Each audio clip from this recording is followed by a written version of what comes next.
Bonjour à tous et à toutes. Écoutez, on est ravis en tout cas de ce qui s'est passé la semaine dernière au niveau de notre niche. Les 5 textes que nous avons présentés ont tous été adoptés à l'unanimité, sauf un, moins une voix. Nous avons enfin pu avoir des débats sur des sujets qui sont attendus par les Français, des débats sereins, avec des oppositions constructives. Et du coup, ce qui a permis quand même d'avancer. Et ça fait du bien d'avoir un hémicycle, j'allais dire, qui est capable de discuter, pas toujours être d'accord, mais de manière sereine et cordiale. Comme quoi, on est capable d'y arriver et il faudrait que ce soit généralisé, j'allais dire, un peu plus souvent sur l'ensemble des textes que nous avons à débattre. Voilà sur cette partie niche. En tout cas, nous sommes très satisfaits de notre niche. Sur la qualité des débats, le silence et la quiétude qui peut régner parfois dans notre hémicycle, ça me permet de rebondir rapidement parce que je devance votre question, sur la proposition du ministre des Relations avec le Parlement sur la sonorisation des débats. Bon, c'est une idée comme une autre. Je pense que ça serait bien que les Français se rendent compte parfois de l'état, non pas sonore, mais de l'état de trouble permanent qu'il y a dans cet hémicycle et de la faiblesse parfois du niveau, hein, parce que j'entends les insoumis nous dire oui, mais le parlementarisme, ça a toujours été des débats virulents. Oui, mais avec un autre niveau que des insultes personnelles, des petites railleries, des blagues pas souvent drôles. Voilà. Donc, je pense que ça serait bien que de temps en temps, effectivement, les Français puissent s'en rendre compte. Voilà. Transition sur des actualités plus dramatique et plus brûlante, la question de l'Ukraine, sur lequel nous avons vu tout à l'heure la dépêche sur l'idée assez saugrenue de M. Bompard et des LFI de vouloir désarmer tout le monde. Voilà, alors expliquer aux Russes qu'il va falloir qu'ils désarment. Parfois je veux bien, mais le dogmatisme ne doit peut-être pas nous entraîner dans l'amateurisme. Et sur la question de l'Ukraine, on est quand même sur des sujets difficiles, des sujets qui menacent quelque part la sécurité européenne. Et je crois qu'il faut parfois aborder ces sujets avec, avec un peu de sérieux. Donc voilà. Et alors nous, par contre, aujourd'hui, on aura une question sur la Syrie, suite aux événements dramatiques et inquiétants qui se déroulent là en ce moment. Donc je crois que c'est Anne Bergance qui posera la question à Jean-Noël Barrot sur la position de la France sur ces sujets-là. Est-ce qu'on a d'autres choses à vous dire avant vos questions? Je ne crois pas. Voilà, donc à vos questions. Bonjour. Depuis la fin de semaine dernière, plusieurs ministres se succèdent pour appeler à mettre à contribution l'épargne des Français pour l'Ukraine. Notamment l'épargne mobilisée, qui aujourd'hui se trouve dans le livret A et le livret de développement solidaire. Ne craignez-vous pas justement d'affaiblir ces deux objets financés par les livrets Oui, je suis pas. Sur ces sujets-là, il y aura des questions de financement, des questions de peut-être de produits d'épargne pour financer des efforts. Alors c'est toujours un peu. Moi, ça me fait toujours un peu bizarre d'imaginer qu'on peut mettre des produits d'épargne pour financer ce genre d'efforts, mais c'est la réalité et il faut sortir de la naïveté à certains moments. Tu compléteras. Je pense que des nouveaux produits dédiés me semblent être une solution plutôt que d'utiliser des livrets qui ont déjà leur vocation et qui ont déjà leur fléchage aujourd'hui.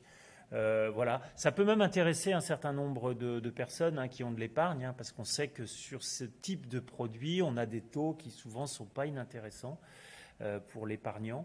Donc voilà, affaire à suivre, mais c'est une question qu'il faudra se poser. Et comme le président de la République l'a rappelé, et je trouve de façon pertinente qu'il n'était pas question d'augmenter les impôts des Français pour financer l'effort de guerre, il faudra bien trouver des moyens pour continuer cet effort. Effort que je rappelle La France a commencé depuis 2017. Nous avons eu 2 lois de programmation militaire fortes, conséquentes, qui les 2 fois ont été respectées, ce qui était plutôt assez nouveau parce que jusqu'à maintenant, les lois de programmation militaire existaient, mais elles n'étaient jamais respectées. Et moi, c'est les marins de notre marine nationale sur notre territoire qui m'ont dit qu'ils avaient vu une sacrée différence et que depuis quelques années, ils avaient enfin les équipements et les nouveaux navires qui étaient attendus depuis très longtemps. Tu veux peut-être compléter? Non. J'ai été trop complet peut-être parce que je coupais la chic à ma collègue, c'est pas bien. Une autre question? Comme ça, tu me répondras à la prochaine.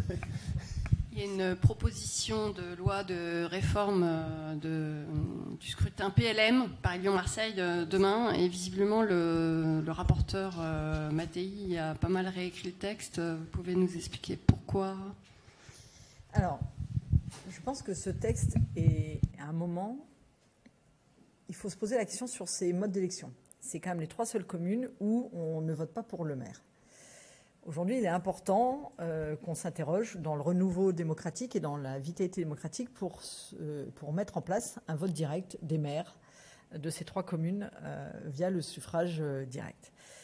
Jean-Paul Mattei fait un travail en profondeur auprès des élus. Il a rencontré les élus de Lyon, les élus de Marseille, les élus de Paris. Et on se rend compte qu'il y a 2 sujets en gros. Parce que la métropole de Lyon est, j'allais dire, de compétences un petit peu différentes des autres. Et donc, le texte tel qu'il est amené nécessite certains aménagements, notamment pour Lyon, vis-à-vis de Paris et Marseille. Ce sujet est important pour la démocratie.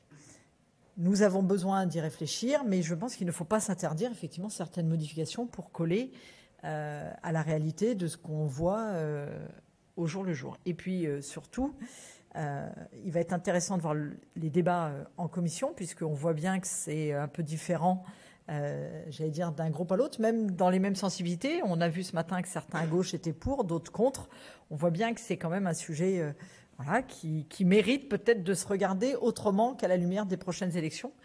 Et peut-être qu'il faut mener un travail un peu plus approfondi et peut-être prendre un peu plus de temps sur ce texte. Et je pense que c'est dans ce sens-là que Jean-Paul Mattei est en train de travailler.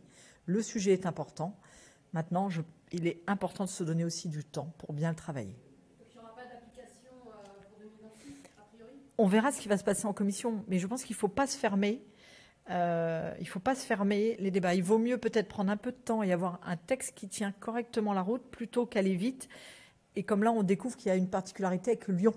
Donc, il est important de voir si dans la commission, on arrive à avancer suffisamment pour avoir une stabilisation des 3 sujets qui soient conformes et qui puissent aller pour 2026. Faisons-le, mais ne faisons pas un mauvais texte juste en ayant en tête, l'échéance 2026. S'il faut reporter aux prochaines d'après, reportons-les. L'essentiel d'avoir un texte quand même qui tient la route et qui réponde aux besoins des Français.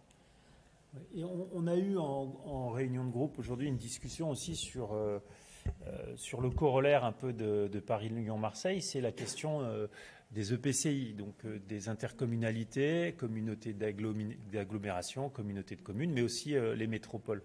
Aujourd'hui, on a un scrutin qui n'est pas, à notre sens, complètement satisfaisant. Donc, il faudra peut-être aussi un jour qu'on ait cette réflexion. Alors, c'est différent de PLM, c'est un sujet différent, mais c'est un sujet sur lequel peut-être on pourrait se pencher aussi. Aujourd'hui, vous avez les exécutifs des intercommunalités qui ont des compétences aujourd'hui très larges, et des compétences qui structurent la vie des territoires et qui structurent la vie des gens. Parfois, ils ont la petite enfance, ils ont le transport, ils ont des sujets qui sont des sujets structurants pour la vie des habitants sur les territoires.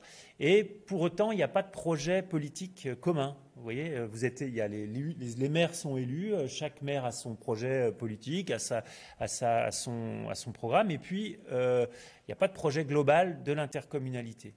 Et ça pose quand même, à mon avis, une question dans la mesure où le fait communautaire est aujourd'hui de plus en plus puissant. Et c'est aussi quelque chose qui participe peut-être de la déconnexion démocratique des habitants, puisqu'ils votent pour leur maire, mais l'intercommunalité, ils la découvrent au fur et à mesure. Et je pense qu'il y a une réflexion à avoir sur le sujet pour faire vivre la démocratie sur nos territoires.